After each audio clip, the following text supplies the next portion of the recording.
Buenas tardes, bienvenidos y bienvenidas a esta presentación. Os decía que estamos particularmente contentos y contentas, ¿no?, aquí en el Aula de Cultura, porque se trata de un segundo libro.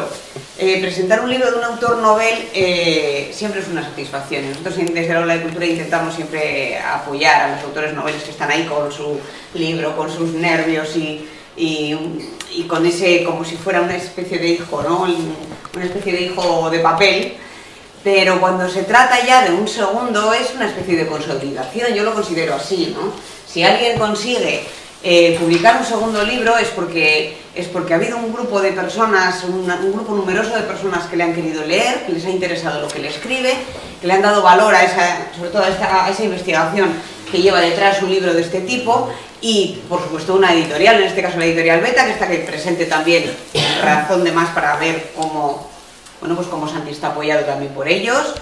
Y bueno, pues muchas gracias a vosotros por estar aquí y animaros a que sigáis apoyando no solo a Santi, que por supuesto, sino bueno, este tipo de obras, este tipo de autores noveles que a veces si no es por estos apoyos, pues a lo mejor no encontrarían su lugar en el mercado. Animaros a que escuchéis con atención, por supuesto, pero también a que hagáis finalmente, cuando terminemos la presentación, a que le hagáis todo tipo de preguntas que seguro que va a estar muy dispuesto a contestar, y que os animéis a comprar el libro, los libros, porque ya son 2 y encima el primero está de oferta. O sea que aprovechad.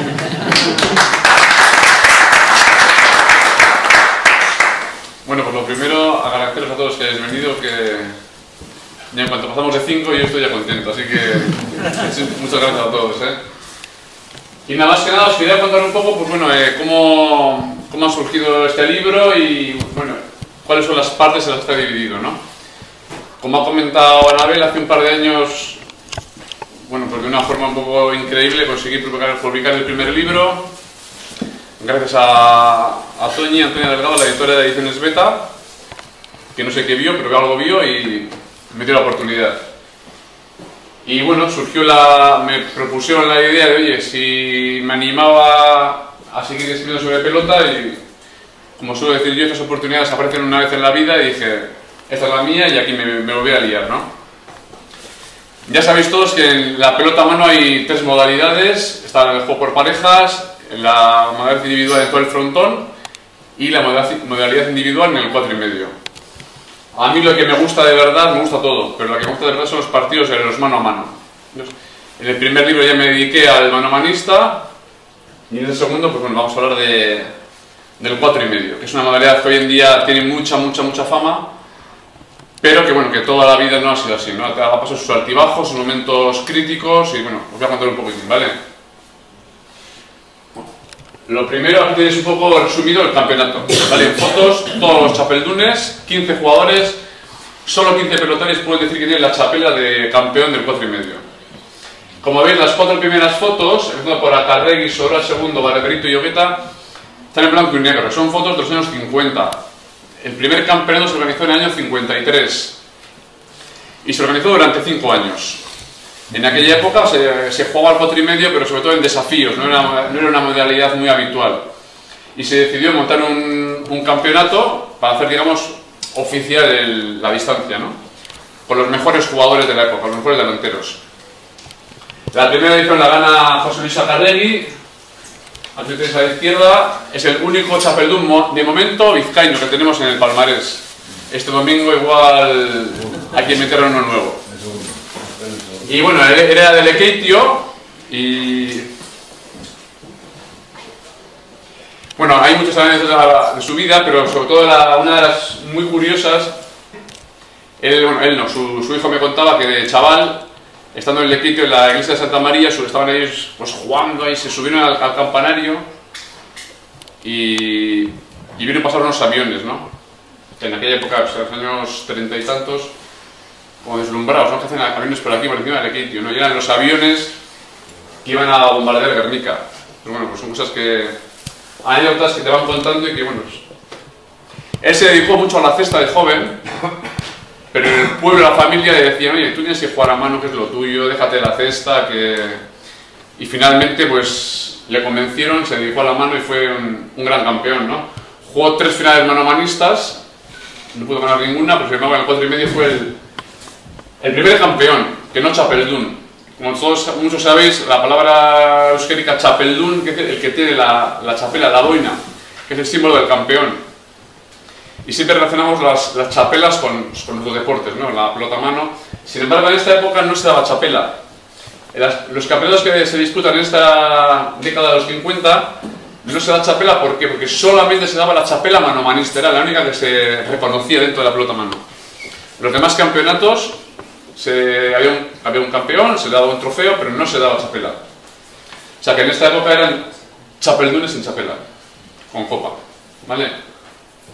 Al lado tenéis a Soroa II, zurdo, guipuzcoano, era zaguero.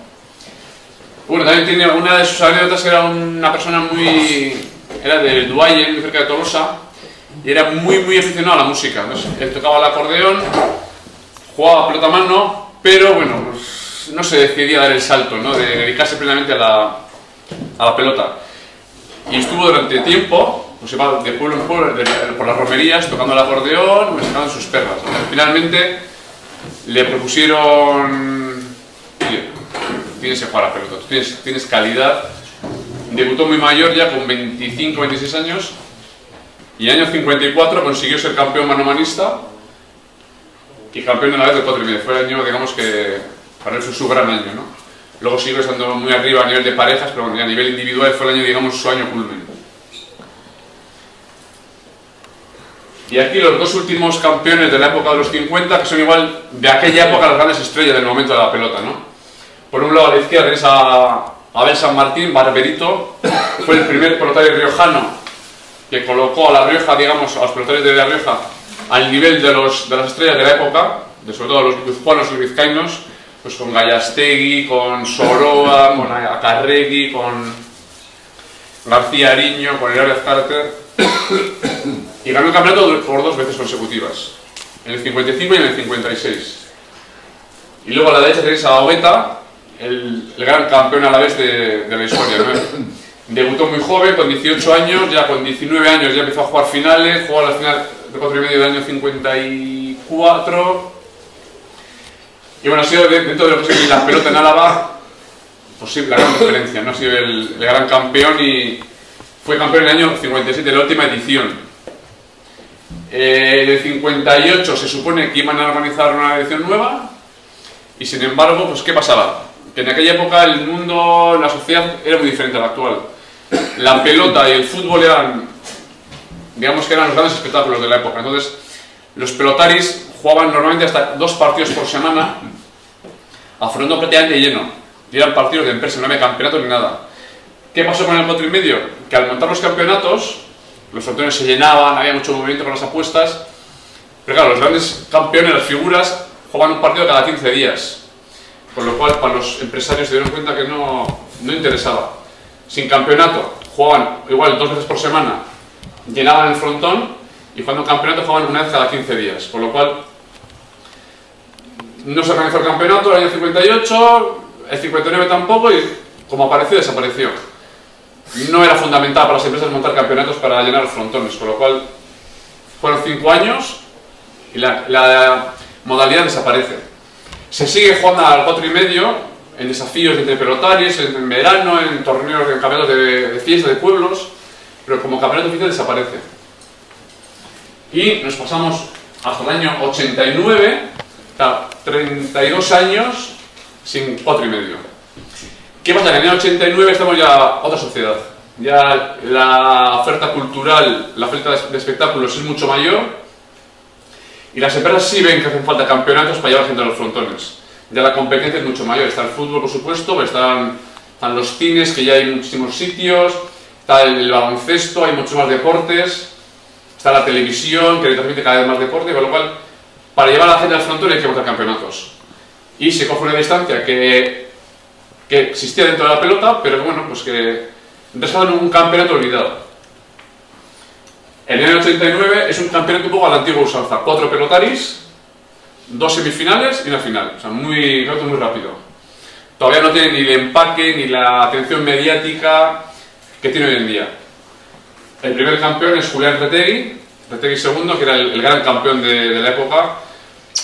Un detalle es, Retegui II, cuando gana su primera chapela en el 89, tiene 35 años. Para que nos situemos un poco, hoy en día piensas en pelota mano y dices Irujo y Olaizola. Irujo va a jugar este domingo en la final. Si gana, sería su cuarta chapela. Y tiene ahora mismo 34 años. O sea, ganó su primera chapela con 35. Sería la cuarta de Irujo con 34 años. Y Olaizola tiene 7 chapelas y la séptima chapela la ganó con 34 años. ¿Eso qué nos quiere decir? Retegui ganó 4 en su carrera, dentro del 4,5. Pues que si probablemente durante la década de los 80 se hubiera jugado al 4,5 de forma oficial, hoy en día tendría, pues, muy probablemente más incluso que Olaizola segundo. O sea, que tendría un registro de chapelas descomunal. Entonces, bueno, la historia en ese aspecto ha jugado en su contra, ¿no? De ese primer campeonato hay un detalle muy curioso, porque el año 89 Retegui segundo pierde su primera final manomanista. Llevaba 9 finales seguidas ganadas, 9 chapelas, y la 10ª la pierde. La pierde contra Tolosa, José Tolosa, de Amézqueta. Al acabar la final, bueno, se organiza el campeonato y en el emparejamiento que se hace es Tolosa contra Retegui segundo. Empieza el partido, 2-0 va ganando Tolosa y ahí se quedó.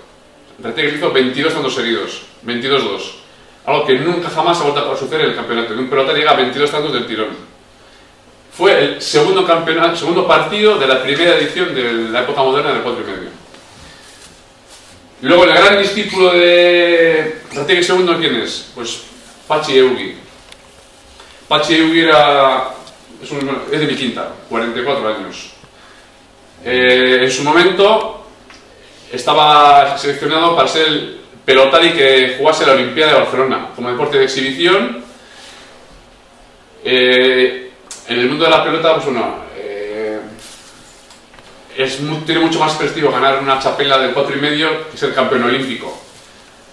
Pero el campeón olímpico puede ser una vez en la vida. Con lo cual, él en principio iba a jugar a la Olimpiada, pero bueno, era el pelotari aficionado de ese momento que más despuntaba. Le hicieron una oferta muy buena, dejó la carrera olímpica y saltó a profesionales. Lo hizo en el año 91, un año antes de la Olimpiada. En el año 92 juega su segunda final, con 5 o 6 meses de profesional, juega la final contra Retegui, y Retegui le gana. Pero ya llevaban años entrando juntos, ya es un pelotari muy de la escuela de Retegui. Jugador a bote, pero eso es con mucho coraje, mucha sangre, mucho punto de honor. Y en el año 92 juega su segunda final y gana su primera chapela. Luego conseguiría 3 en total. Esa chapela tiene, bueno, es una más dentro de la historia, pero nos coloca a Eugui como el campeón más joven de la historia del 4,5. Con 21 años recién cumplidos, gana la primera chapela del 4,5 para él y es a día de hoy el campeón más joven que ha habido en la modalidad. Luego tenemos 2 campeones de los 90, Galarza tercero y Arretxe. Son dos de los 3 zagueros que tenemos en toda la historia del 4,5. Galarza fue el gran antagonista, el gran rival de Retegui segundo en la lucha mano a mano. Y sin embargo, a ser pelotari de pegada, mucha pegada, en teoría el 4,5 no era lo suyo. Sin embargo, en el año 93, que es cuando gana su única chapela, ¿qué pasa? Empieza el año, jugó la final del parejas y pierde. Llegó la primavera, llegó junio, jugó la final del manomanista, él siendo chapeldún, y perdió. Y ya en el otoño, en el 4,5, sin embargo, cuando era el campeonato que peor se le daba, consiguió ser chapeldún. Bueno, esa es su única victoria en el 4,5, bueno, ahí está para la historia. Y Arretxe, unos años más tarde, también consiguió ganar el 4,5, había ganado ya el parejas, había sido campeón manomanista, le quedaba solamente el 4,5 para conseguir juntar las 3 modalidades siendo campeón.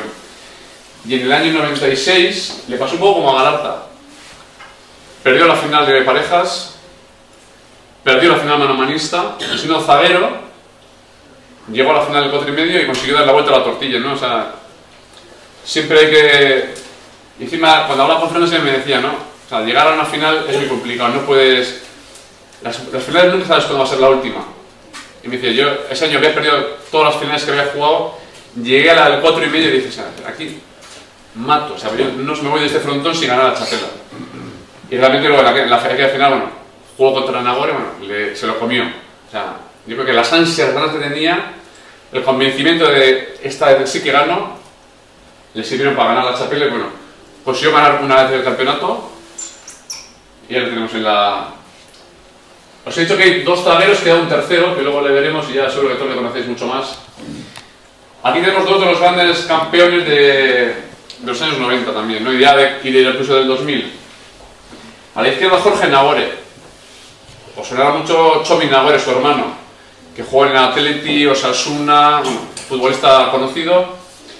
Jorge es un poco mayor y es uno de los pelotaris que ha ganado el 4,5 más desconocido. Por un lado, tiene 3 chapelas. Claro, en el mano a mano y en parejas nunca ha sido un pelotari que ha destacado mucho. Sin embargo, en el 4,5 tenía un golpe de lado que era muy bueno, hacía mucho daño y sobre todo tenía un saque que era... Todos los pelotaris con los que he estado de la época todos me decían, el saque de Nagore se no ha habido otro igual. Le pegaba con tanta violencia que conseguía dominar el tanto desde el saque. O sea, era ya, cuando tenía el saque era muy complicado conseguir hacerle tanto. Era un gran sacador y luego, aunque jugaba a bote, o sea, le daba muchísima violencia a la pelota y bueno, 3 chapelas. La primera en el 95 y la última en el 2003. La última chapela, hablando con él, me decía que para él, me decían, a mí me hizo más ilusión la última que la primera. Y la explicación era muy sencilla, porque él ya había ganado 2 campeonatos, era un pelotari de prestigio, tenía buen caché, buena nómina, y al principio de 2003 estaba en Asegarce, tenía que renovar contrato. Le llamaron para ir a Vitoria, a las oficinas de la empresa, y él sabía que estaban todos los compañeros renovando un poco a la baja, ¿no? Fue a las oficinas, hola Jorge, ¿qué tal? Siéntate, se sentó allí. Bueno Jorge, que nada, que no te renovamos. La reunión duró 3 minutos. Claro, se le quedó la cara blanca, ¿cómo que no me renováis? Sí, bueno, que hemos decidido que, bueno, la empresa vio que no quería seguir contando con él y se encontró de repente, sin esperarlo, en la calle, sin empresa, sin trabajo. Yo soy pelotari, ¿qué hago ahora? La otra empresa que existía, Aspe, habló con ellos, bueno, consiguió que le hicieran un contrato, no el que él quería, pero bueno, pudo seguir jugando a mano y fue un poco su gran reivindicación, ¿no? O sea, en invierno me habéis dejado, a comienzos de año me quedo sin empresa, vuelvo a entrar en el mundo profesional, no me desengancho y la primera oportunidad que tiene es en el 4,5 de 2003 que gana la chapela. Se la recuerda como una chapela para él muy especial porque fue un poco reivindicarse a sí mismo, ¿no? O sea, decir, Jorge Nagore sigue estando y me queda todavía pelota para rato, ¿no? Y a la izquierda tenéis a Mikel Unanue, es guipuzcoano, zurdo y bueno, muchos le conocían como el panadero de la Ñorga. Pues su familia se dedicaba a tener una panadería y bueno, él obviamente no se levantaba a las 5 de la mañana para preparar el pan, pero sí estaba a las 8 de la mañana con la furgoneta repartiendo el pan por Donosti y alrededores y muchos, pues cuando le veían, cuando vieron que claro, era el pelotari panadero o el panadero pelotari. Había mucha, pues con la gente que repartía los baserris, el pan, había muchas bromas con esto, ¿no? Fue un pelotari muy bueno, igual no sé, ganó el campeonato de parejas también, fue un pelotari de muchísimo nivel, sin embargo años antes, tuvo serios problemas en la mano, o sea, el famoso clavo, el mal de manos, y se tiraron meses y meses sin poder jugar, hasta que finalmente a través con el tema de las protecciones, probando, consiguió encontrar la adecuada y bueno, consiguió solucionar el problema, pero estuvo mucho tiempo sin poder jugar y es más, llegó a pensar que iba a tener que abandonar la pelota. Pero no, finalmente consiguió encontrar el remedio, unos tacos especiales, unas protecciones especiales, pudo seguir jugando y bueno, luego pues se convirtió en un gran campeón. Aquí tenemos los 2 campeones, que son, digamos, los 2 campeones, digamos, muy de hoy en día, pero están ya retirados, ¿no? Titín, el riojano, es el pelotari probablemente que más ha cambiado la pelota en los últimos 20 años, y Sebastián González, el primer chapeldún en campeonato individual de Nación Iparralde. De Titín, ¿qué podemos contar? Pues que Titín un pelotari de un pueblo pequeñito de La Rioja. Como os hemos comentado antes, Barberito fue el que colocó a los riojanos un poco en el mapa del mundo de la pelota. Sin embargo, después suyo ya un poco el tema otra vez volvió a ir decayendo, ¿no? Y cuando sale Titín, otra vez un riojano que destaca. Encima no jugaba a botear, un pelotari que siempre daba un paso adelante, siempre iba por el aire. Intentar acabar el tanto lo antes posible. No era un pelotari para nada fuerte, no golpeaba la pelota con violencia, era muy rápido, muy... dejarte hacer una paradita al choco, usarte un gancho. Era de los que como le dejabas un poco la pelota siempre estaba incordiando e intentando acabar el tanto rápido, no quería pelotear. Eso provocó que todos los delanteros copiasen mucho su estilo en muchas cosas, ¿no? Veían, oye, pues a jugar a bote de atrás está bien, pero hay que aprender a rematar como remata él para acabar el tanto rápido. Y muchos pelotaris llevaron ese estilo también al mano a mano. Entonces Titín, igual lo usaba por 97 hace ya muchos años, pero bueno, que jugaron Titín y Retegui segundo. Era la última final de Retegui. Retegui tenía 43 años y Titín tenía 28, estaba en plenitud física. Fue una final muy nivelada, Titín siempre por delante en el marcador, Titín jugando siempre de aire. Retegui, claro, con 43 años, ya su físico no es el que era, sufriendo muchísimo, aguantando ya 3, 4 tantos que no se le escapase, y se llegó al momento clave, ¿no? Estaba Titín ganando 21-17, lo tenía todo ya para terminar la final, tuvo varias oportunidades, ganchos, Retegui llegaba todo de una forma increíble, y con 43 años Retegui le dio la vuelta al partido, ¿no? Ganó 22-21 Retegui, fue el 4,5 le dio a Retegui su gran último momento cumbre, ¿no? Y sin embargo a Titín le hizo la gran putada, digamos, le dejó ahí como marcado, ¿no? Pero bueno, Titín siguió estando muy arriba, jugó a una final más, y en el año 2007, 10 años después de aquella final, vuelve a llegar a una nueva final del 4,5, ya tenía 38 años. En enero cumplía 39, estaba a punto de hacer 39 años. Ya estaba muy mayor, todavía estaba muy bien de condiciones físicas, pero ya se le veía que o aprovechas esta final ya o se te pasa el arroz. Y casualidad, una semana antes de la final, su padre de una forma inesperada, pues bueno, de un infarto muere. Se plantean ni jugar la final y él dice, no, tengo que jugar, o sea, y pues por mí, no por mi padre. Juega contra Abel Barriola, gana, y es el momento cumbre de la pelota riojana y de Titín, ¿no? Jugando a pareja siempre ha sido un pelotari que ha llenado muchísimo los frontones en la tele cuando daban partidos, es de los que más se ve, audiencias tenía, pero en este campeonato es cuando digamos que, no sé cómo decir, ya es cuando Titín digamos que se mereció una chapela en el 4,5 y la consigue, ¿no? Todos nos acordamos, justo 10 años antes de aquella final con Retegui y tal. Bueno, es como una justicia poética, ¿no? Ya bueno, la que siempre se le había negado, al final la consigue, ¿no? Y luego en el año 2009, Sebastián González, zurdo también, de Iparralde, de Ascain. Los zurdos en el frontón, sabéis a cualquier modalidad de frontón, los zurdos son... Dios, tengo una mala leche con ellos porque ellos siempre juegan contra los derechos, están acostumbrados, pero tú no juegas contra los zurdos. Si juegas contra un zurdo, te vuelve loco. Se abren un poquito y dices, ¿ahora qué va a hacer? Me la meto en la pared, me hacen 2 paredes. Y esto era un poco así, ¿no? Un poco anárquico, no sabes muy bien cuándo iba a salir, ¿no? Y aquel año estaba pletórico de juego y encima, bueno, pues igual por haber nacido al otro lado del río Vidasoa, tiene otra forma un poco diferente de trabajar. Cuando se clasificó para la final tenía un amigo íntimo que le había seguido toda la vida, Ramuncho Mújica, y le dijo, vamos a ver los partidos que ha jugado Martínez de Irujo, que era su rival de aquel año, y le estuvieron en vídeo, viendo los partidos de Irujo, cómo jugaba, ese comienzo fogoso que tiene Irujo, que sale a por todas, que se come todo, pero luego siempre baja un poco ya esa ansia que baja, ¿no? Vive un poco la tranquilidad. Entonces, González, que era un pelotero muy nervioso, ya habían hecho un guión de cómo iba a ser el partido.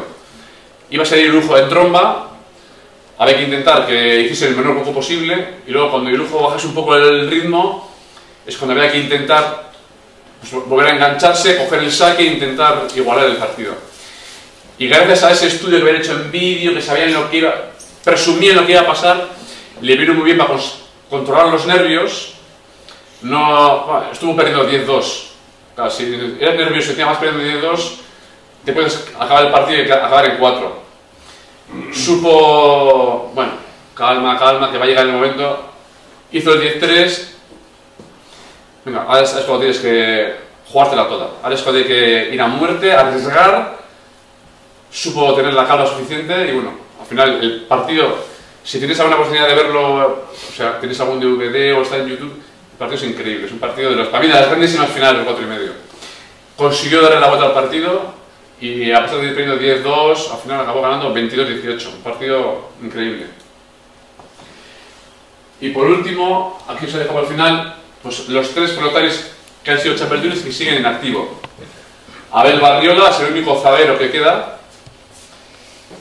Ese era un zaguero que, bueno, aparte de ser un tipo excepcional, es un zaguero con alma de delantero. Es un muy completo, con muy buen saque, que adelante cuando tiene oportunidad busca acabar el tanto, no es de los de peloteo, no. Si puede acabar, acaba, te suelta en 2 paredes y te deja frito. Y por eso esas cualidades de delantero que tenía él le ayudaron a ganar una chapela. Luego jugó bastantes finales más, 5 finales más, y ha sido el único zaguero que ha sido capaz durante este siglo XXI de hacer frente a los grandes monstruos de la pelota, ¿no? Que han sido Olazábal II y Martínez Dirujo. Ningún zaguero más ha tenido un nivel suficiente para poder en el 4,5 hacerles frente, ¿no? Y Barriola ha estado ahí muchos años pegándose, estando a tope, ahí al límite con ellos, y es el único chapeldún que juega de zaguero. Y luego tenemos a Olazábal II y Martínez Dirujo, las grandes figuras de este siglo y que cuando se retiren quedarán entre los grandísimos pelotarios de la historia de la pelota, ¿no? Olazábal hoy en día es el rey de reyes con 7 chapelas y Martínez Dirujo tiene 3 y este domingo pues bueno, se jugará la final en Vizcaya contra Mikel Urruticoetxea y veremos si tenemos chapeldún vizcaíno o se lleva la 4ª chapela para su pueblo, para Ibero, para Navarra. Y bueno, son los campeones y el libro lo que hace que es, pues os cuenta un poco la historia del campeonato a través de todos los campeones. A cada campeón le hemos dado un capítulo donde se cuentan, aparte del campeonato, los campeonatos que hayan ganado, pues hay un montón de anécdotas, de recuerdos suyos, de chascarrillos, que es lo que hace en el texto del libro divertido, ¿no? Y aparte, bueno, pues esta vez hemos conseguido, pues, nos han ayudado mucho y tenemos el libro a nivel gráfico de fotos está fenomenal, hay un montón de fotos de ayer, de hoy, de los pelotarios antiguos, de los modernos. Y bueno, yo creo que si os animáis a leerlo, aunque no se encante la pelota, aunque no seáis súper pelotasales como puedo ser yo igual, estoy convencido que os va a gustar mucho. Y además lo bueno que tiene es un libro que no hay que leerlo de principio a fin. Dices, tienes 15 chapeldunes, me apetece leer lo que Irujo. Me apetece leer Garza III, me apetece leer Ogueta. Puedes ir saltando sin orden según las ganas que tengas de conocer de un pelotario a otro, ¿no? Y esto es un poco todo. Muchas gracias a todos y preguntad lo que queráis.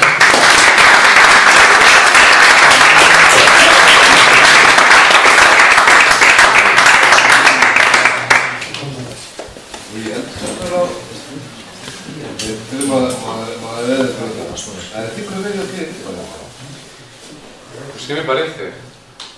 Bueno, me ha preguntado por la modalidad del 5,5. Es una modalidad que ha surgido hace 3 años, se juega por parejas. ¿Es por bonito? Pues eso depende mucho de las empresas. El tema es que hoy en día ya con los 3 campeonatos que hay, más el verano que es muy largo, no hay huevo donde meterla. Entonces, lo bueno que tiene es que también, aunque es por parejas, está muy dinámica y todos intentan acabar el tanto. No es que como en parejas que los delanteros acaban y el zaguero aguanta, ¿no? En el 5,5 cualquiera de los 4 en un momento dado intenta acabar el tanto porque están todos muy juntos, ¿no? Yo creo que este modalidad más de empresarial y de dinero. Es una modalidad que está muy bien, pero es que yo creo que ya a día de hoy, siendo como está montado el calendario de la pelota a mano, casi no hay hueco para meterlo. Pero merece mucho la pena, ¿eh? Es una modalidad muy vistosa, está muy bien también. Los bonito es horroroso. Bueno, es el segundo y gracias. No me comprometo a nada más. ¿Cómo has trabajado el libro? ¿Qué documentos has practicado? ¿Has hecho entrevistas o cómo? ¿Qué sistema has seguido? Me alegro que me hagas esa pregunta. No, claro, el libro tiene dos pilares. Por un lado está el tema hemeroteca, es decir, yo me acuerdo de muchas cosas que cuento, ya que las he vivido y ya están en el frontón. Pero para documentarme bien, sé que tirar de periódicos antiguos, seguir las crónicas. Pues claro, ahí tienes un montón de información de cómo se relataba en su momento pues, esos partidos, ¿no? Y luego eso es una base, digamos, más bien objetiva de lo que pasó. Y luego está ya pues, ir pelotario por pelotario, pueblo por pueblo, coger aquí como los rockeros, ¿no? Coger la furgoneta, ir yendo pues, a visitar a todos los pelotarios, ir a quedar con ellos, estar horas charlando.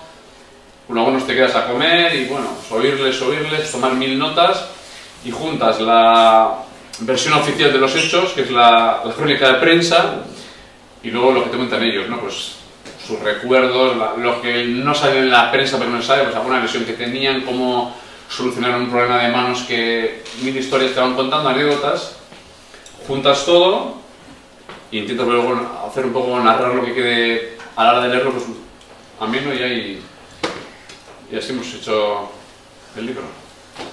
Este humilde pero ilusionado libro de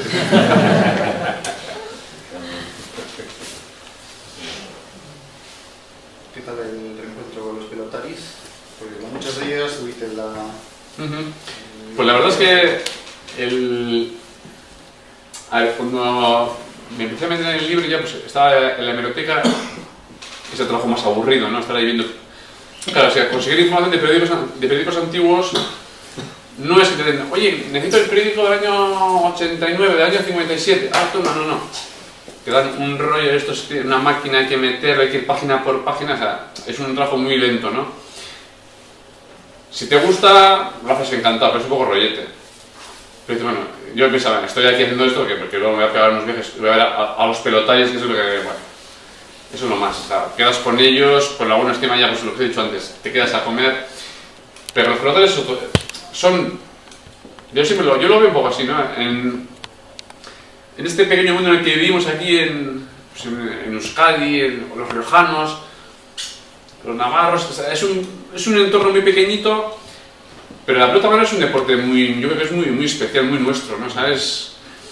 Y los pelotarios, joder, pues, no son figuras como los futbolistas, pero yo creo que nuestra cultura de la pelota mano yo creo que es muy importante. Los frontones, un pueblo sin frontón es pueblo.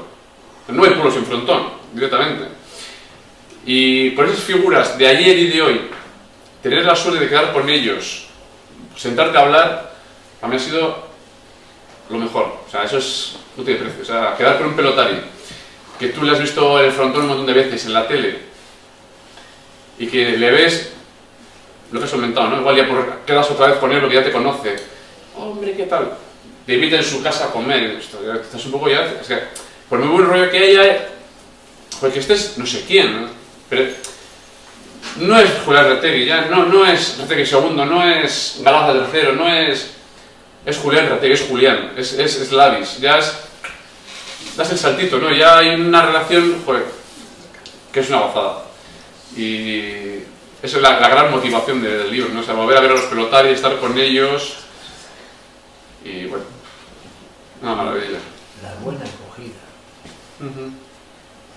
Lo que has enredado con ellos y desde tu punto de vista el análisis, ¿por qué hay tanto desequilibrio geográfico en Vizcaya? Desequilibrio por población, frontones, y sin embargo hay muchos menos chapeldunes que...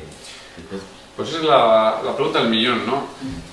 Por ejemplo, si os habéis fijado, en la época de los 50 se jugó 5 años, hay 4 campeones, Acarregui vizcaíno, Solari guipuzcoano, Barberito riojano, Hogueta alavés. O sea, estaba muy bien, muy repartido y no hay ni un navarro. Y del 89 al 2014, 25 chapelas, 23 o 22 son navarras. La explicación, pues bueno, un poco dices, hay muchas zonas, muchas partes de Navarra, sobre todo el norte de Navarra, que allí la montaña queda un poco, pueblos muy pequeñitos, ya quedó allí, digamos que no ha llegado la industrialización como ha llegado los pueblos de Vizcaya. El pueblo más pequeño de Vizcaya tiene su tamaño. En Navarra hay pueblos que son pueblos con todas las letras. todavía que hay mucho ganado, la gente se dedica al campo, el frontón es el centro de reunión, donde se organizan las comidas populares, donde es el centro de las fiestas, y esos pueblos todavía la pelota es el deporte rey. El fútbol manda mucho, pero sobre todo en la tele, pero para jugar, los chavales de ahí juegan al frontón, van al frontón a jugar la pelota. Entonces, ahí está yo creo un poco la clave, que en Navarra hay zonas que, en Cruzco es igual, en Cruzco la industria ha llegado a muchos pueblos, los pueblos de Cruzco también tienen su tamaño, y en Navarra, pues bueno, pues entre que empezó hubo un campeón, luego otro, pues la afición cada sitio más grande y ha habido mucho pueblo pequeñito, y eso es la verdadera cuna de los grandes campeones, ¿no? Los pueblos pequeñitos un poco dispersos, pero bueno, es una teoría. Pero son grandes deportistas, son atletas, y escuelas de pelota tenemos en todos los pueblos, prácticamente en Vizcaya. Ya, pero es que muchos pelotones de estos no vienen de escuelas de pelota. A eso voy. Es que me comentaba Aymar Olaizola segundo, me decía, los chavales de hoy en día van 3 días a la semana a entrenar 2 horas.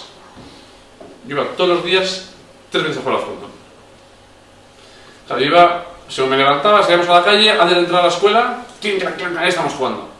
El recreo, y al acabar de Castola, antes de que se hiciera de noche, volvemos a jugar. O sea, metían horas, luego igual no estudiaban ni nada, pero en el frontón todo el día jugando. Claro, llega un momento que todas las posturas, todos los trucos... Claro, es que al final has visto tantas horas jugando que eso te da... Y hoy en día pues van 3 días a entrenar hora y media. No, yo iba todos los días 3 veces.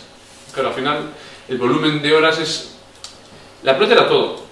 Y hoy en día bueno, pues es una actividad extraescolar más. No tiene nada que ver, es otra historia. En ese sentido me contaba una anécdota con un amigo que tenía un crío que era buenísimo a fútbol y buenísimo a pelota. Claro, llega una edad en que le viene el atleti o le viene alguno de la pelota y bueno, la inercia es un poco ir al fútbol, ¿no? Sí, sí, al final lo que te venden por la tele, los medios, claro, es el fútbol, es las estrellas, oyes hablar de cifras y el padre tiene... Ahí está, ¿qué hago? Juega fútbol, juega fútbol. A ver si me compras el chale que nunca he tenido, ¿no? No, pasa, eso pasa, es que... Bueno, sí, eso lo pierden. Los que juegan a fútbol, digo, ¿eh?